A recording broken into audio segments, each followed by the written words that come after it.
I want to start out by telling you about my favorite bookstore. It was back when I was a graduate student in Ann Arbor, Michigan, and that bookstore was Borders Books. This was back before Borders was a chain, before they sold lattes beside the books and you could buy a CD and your favorite movie and in-store performances. This was the only Borders in the country, in the world. And I loved this bookstore. They did everything right. One of the things I liked about it was to work there, you had to pass a 3-hour exam, written exam on literature. So every employee was a PhD student in English, even the cashier. And they just loved books. They knew what they were doing. It was just a great customer experience to be in that bookstore. And it was unlike any other store I'd ever been in. When I graduated and I left Ann Arbor, it seemed that Borders followed me wherever I went, as Borders expanded and they grew, until eventually by early 2010, they had over 500 stores in over 20 countries. And then by the end of 2011, Borders was gone, wiped off the face of the earth.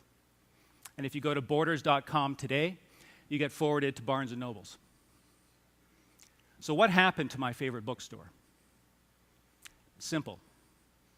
They were out-innovated. They had the misfortune of going up against one of the greatest innovation companies of our generation, and that's Amazon. And Amazon is an innovation monster. They do everything right when it comes to innovation. They do creative things. They take risks. They put things out there, not sure if it's going to work or not, but they try anyways. And the things that work, they continue. If it doesn't work, then they move on. They forget about it. And sometimes they do things that people question. Why are you doing this? It's not going to work, but they continue anyways, and they turn it into a success. And that's exactly what innovation is about. Now, as Jerry said, a lot of people talk about innovation. And I think as consumers, a lot of people like innovation. It means you're working with cool products and gadgets. You know, I've dedicated a lot of my career to innovation. It's really a lot of fun to develop new ideas and try new things. But, you know, the importance of innovation is just what I said. Innovation keeps what happened to Borders from happening to you. Now, one of the leading thinkers on innovation is Clayton Christensen.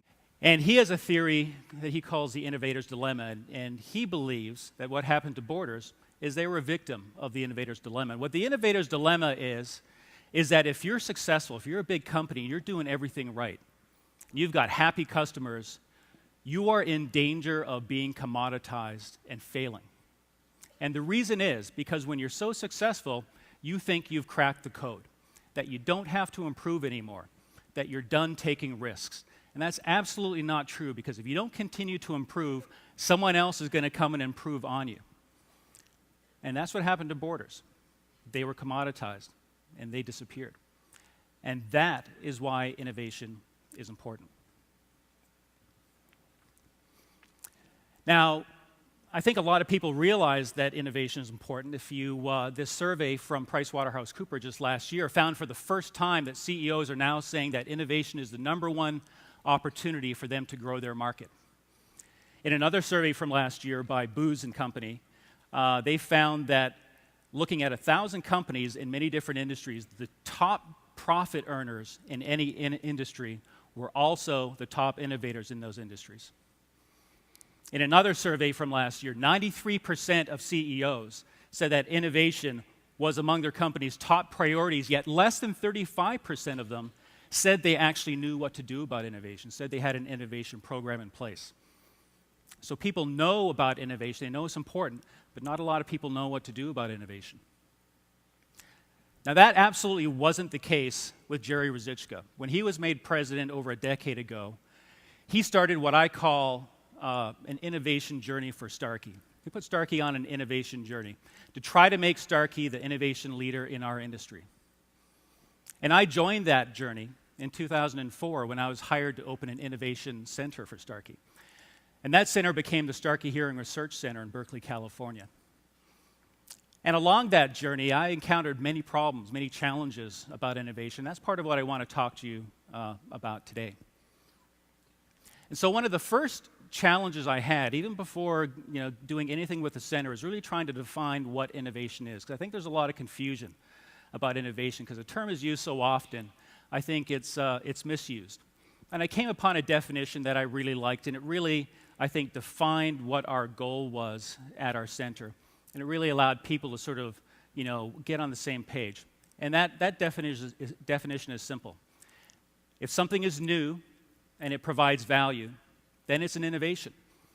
And it doesn't have to be a product or technology. It can be a service, it could be something that you do. But if it's new and it's providing value, then it's innovation. And what I like about this is it clearly differentiates innovation from invention. And that's something that a lot of people confuse. Because invention is something new as well, but invention doesn't necessarily have to have value.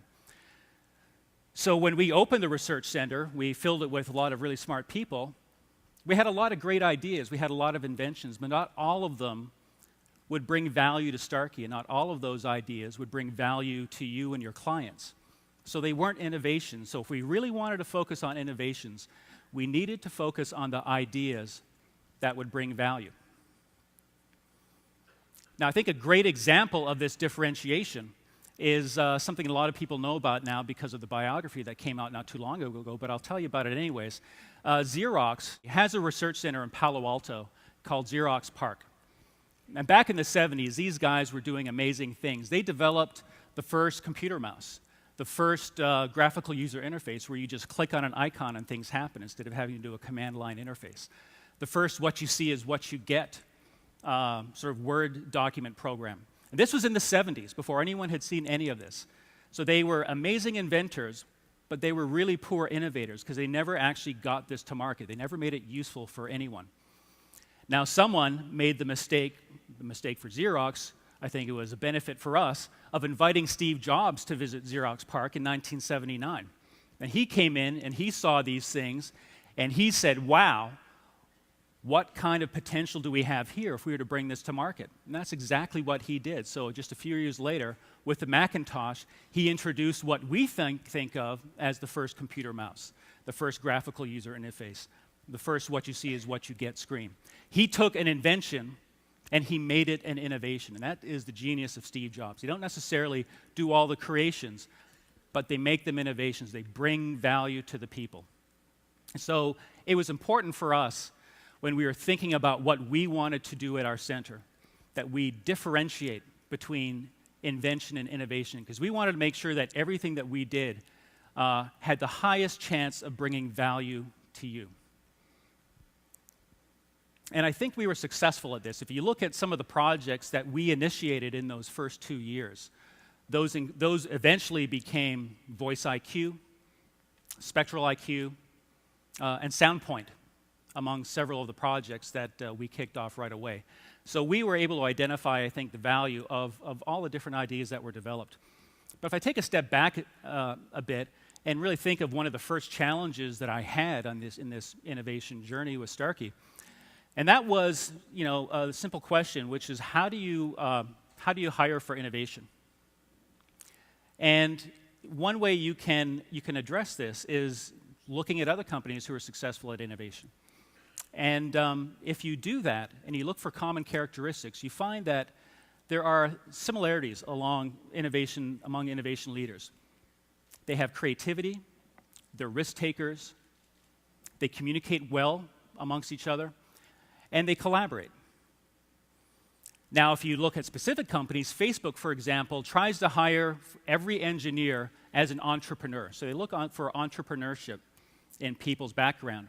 And I think they've been so successful at doing that what's happened over the past couple of years, every engineer that they've lost have left to create their own companies. So maybe it kind of backfired on them a little bit. But if you're an entrepreneur, then you're a risk taker, and that's one of the definitions of being innovative. Virgin America tries to hire for every person someone who's creative, with the thinking that if you surround yourself with creative people and you give them challenges, you're going to come up with new ideas and things that no one's ever thought about before. It's going to bring value to their customers.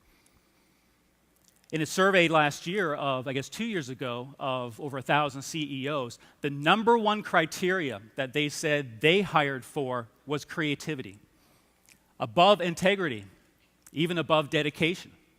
And this is an indication that innovation is at the top of everyone's minds, and people understand at least what it takes to be innovative.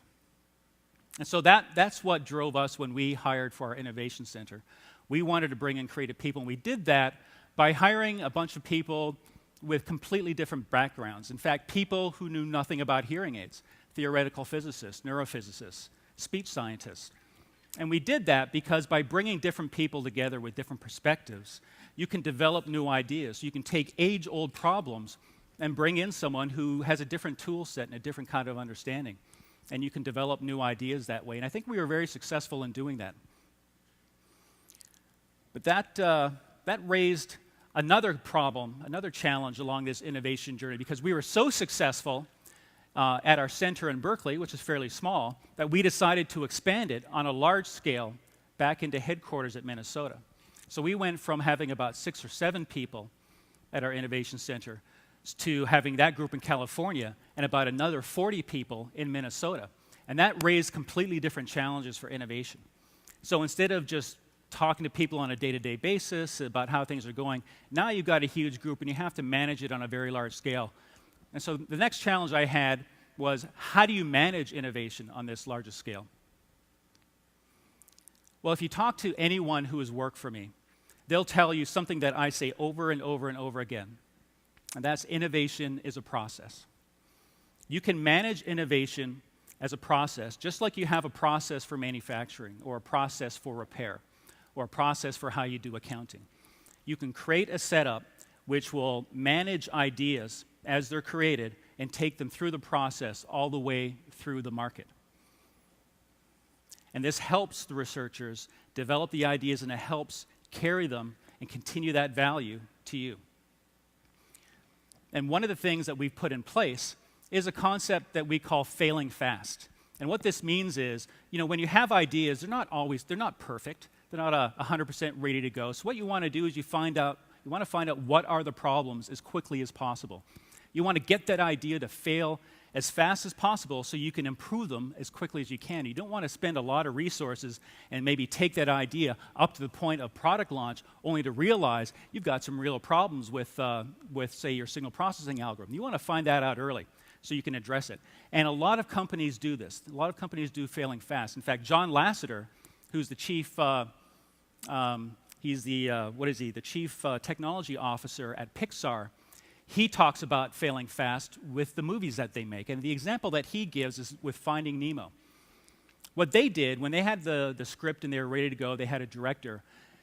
Within 2 months, they were able to make a first version of that movie. And what they did is they hand-sketched every single scene. They had the engineers do the voiceovers. They pulled music out of their iPod as the soundtrack. And they created a full 1 hour and 40-minute movie that they could sit in a theater and watch. And what they found was, in John Lasseter's words, this movie sucked. It was terrible. But they found that out within 2 months. And then they could work to improve it. And this is before an animator even got involved, because they're very expensive. They take a very long time. So they failed fast. They worked on improving it. And of course, they came out with an absolutely fantastic movie. And this is, I think, one of the secret sauces of Pixar and why they're so successful. And a lot of companies are starting to do this. And this is an important part of the process that we have in place. So, we've got a process in place. We're failing fast. Our researchers know what to do. I guess we just sit back and let innovation happen, right? There's something missing. Can you figure out what that is?